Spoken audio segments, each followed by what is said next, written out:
നാട്ടിലാണെങ്കിൽ നമ്മുടെ ആദർശാണെങ്കിൽ വളരെയധികം സംശയത്തിലാണ് എന്ന് കാണാനായിട്ട് കഴിയും.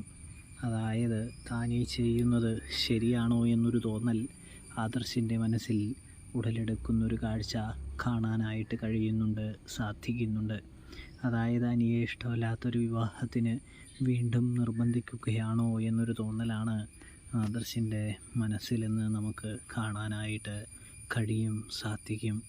ആദർശാണെങ്കിൽ ഒരുപാട് തവണ അതിനെക്കുറിച്ച് ചിന്തിക്കുന്നതും കാണാൻ കഴിയുന്നുണ്ട്. ഒടുവിൽ ആദർശിന് ഉത്തരം കിട്ടാത്തത് കൊണ്ട് തന്നെ നയനയോട് ചോദിക്കുന്നുണ്ട്. ഇവിടെ നവ്യ രണ്ടും കൽപ്പിച്ചാണ്. നവ്യയ്ക്ക് തൻ്റെ അനിയത്തിക്ക് വേണ്ടി ഇതെങ്കിലും ചെയ്തു കൊടുക്കണമെന്നുള്ളൊരു തോന്നൽ ഉണ്ടാവുന്നത് കൊണ്ട് തന്നെ ആ വിവാഹം നിശ്ചയവും മുടക്കാൻ നവ്യ പുറപ്പെടുകയാണ്.